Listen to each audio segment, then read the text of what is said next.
What happened? Ryan Garcia is getting back in the ring against Rolly Romero following a year-long suspension for popping for Ostarine and the Devin Haney win being overturned. As it looks like Ryan has completely changed his approach going into this fight, looking much more focused, dedicated, and serious than ever before, especially compared to his last fight. So what really happened to Ryan Garcia? But before we get into that, we're Punch Talk and are bringing you guys daily combat sports videos, so if you enjoy the content, be sure to leave a like and subscribe to help support the channel. Ryan Garcia has definitely had a very polarizing career so far, to say the least, coming up being the social media guy and translating all that popularity into boxing, becoming a very household name in the sport, which is all accumulated in him headlining a Times Square card against Rolly Romero coming up, in which he's making his return from the Devin Haney fight. But his character has definitely been switching drastically from fight to fight. Early on, he was kind of humble and a fan favorite as well, with him taking the sport very serious and him not really pulling off too many shenanigans. And then when he fought, we would see his electrifying performances, using his incredible physical attributes such as his speed, his left hook, to put on highlight reel KOs, and great showings coming up in the ranks. And early on, we would even see him handle adversity well, getting dropped for the first time against Luke Campbell,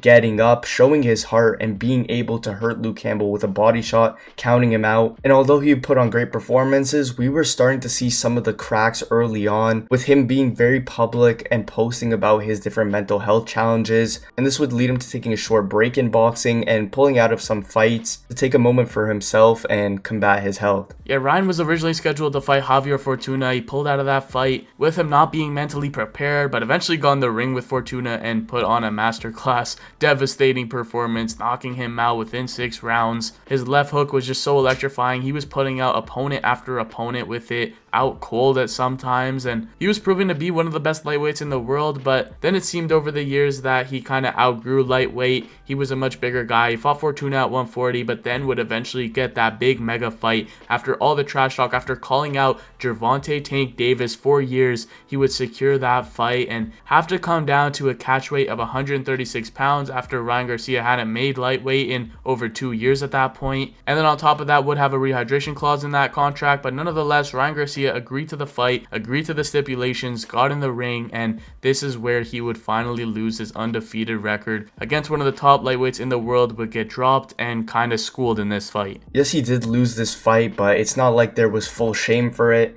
Even though he did lose his undefeated record, he took the challenge in a time where a lot of the guys were not fighting the best in their division and putting on the biggest fights possible. Came in there at a lower weight, rehydration clause and all, to fight one of the deadliest punchers in the world in Gervonta Davis. And even though he lost, he was still very professional in the lead up. Other than just some trash talk, he made the weight. There were no issues and he took on the challenge no matter what. Something that we wouldn't necessarily see in a future fight. But regardless, he would have a comeback fight against Oscar Duarte, putting him out, getting another electric win at a heavier weight as well, 143, showing that he wasn't done at all, in which it would all lead up to another mega fight, him taking on another challenge against Devin Haney, a guy who's just been coming off of a huge win over Lomachenko, regardless of how controversial it was. Devin Haney was holding the belts, he was undefeated, and many were doubting that Ryan Garcia even had a chance in there. Yeah, and it wasn't just this fight that was insane, but just the entire lead up. Ryan Garcia at this time was not seeming like his old usual self. He was on social media day and night, tweeting as much as he possibly could, going on Twitter Spaces, going on videos, just talking about everything but his actual fight. It seemed like he wasn't really locked in. He wasn't fully focused. He was with his new team and Derek James. And at this point, how could Ryan Garcia possibly be taking the biggest fight of his life against Devin Haney that serious if he's always on social media? He's not looking like he's in the same shape as he used to be, or he's fully prepared for this challenge, and he was just off his rocker at this time. The drama was at an all-time high, with him saying some racist stuff and all kinds of just controversial nonsense that was coming out at the time, with Ryan Garcia just pretty much just losing his mind at the time with the drinking, supposedly on drugs. He literally popped for them after the Devin Haney fight, as they finally got in the ring and Ryan dropped Devin multiple times to get a unanimous decision win. Kind of shocking the world. world. It was a huge moment for Ryan Garcia to be on social media 24/7 and have all of the antics in the build-up and then actually perform on the night, actually take Devin Haney's undefeated record. It was kind of insane.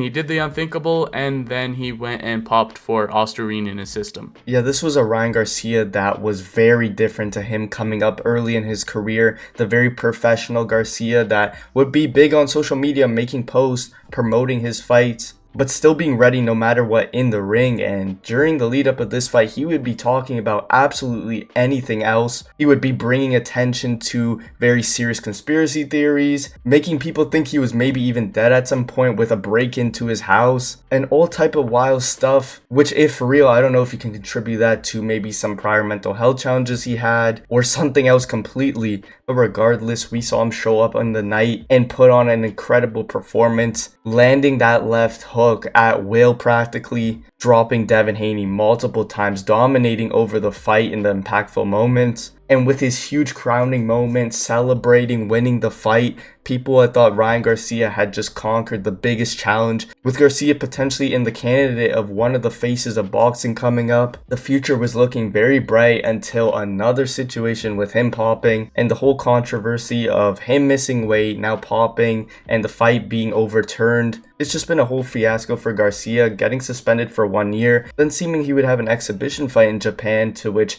that would just never happen either.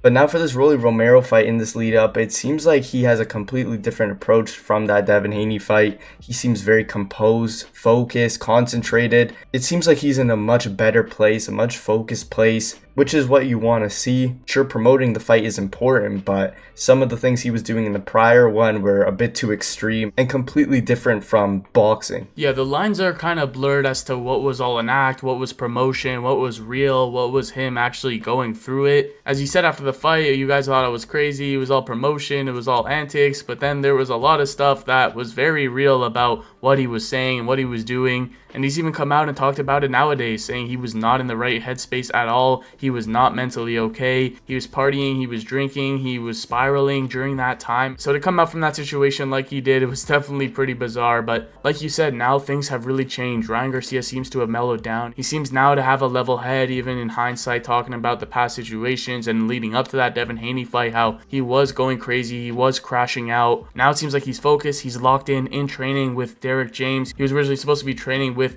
Team Canelo and Eddie Reynoso, but then it seemed like he had the same team as Teofimo Lopez, who was also fighting this card, and now it seems like neither guy are training with Eddie Reynoso going into this fight. So anyways, right now he is back with Derek James. He's looking calm, he's looking composed, and he's going into a firefight with a heavy-handed puncher in Rolly Romero. Maybe not the most technically sound guy, but a dangerous guy nonetheless, where Ryan Garcia is going to need to be locked in, and that's what it seems like he is doing. Seems like he's fine now. He's okay. At least from what he's been showing us and from what we've seen in interviews and the like. He's in a much clearer headspace than he was a year ago from now, and it seems like he's fully locked in and ready to go. So let us know your thoughts in the comments down below on Ryan Garcia's return and his career as a whole. And if you guys enjoyed and want to see more boxing, check out why this YouTuber will be world champion on screen now.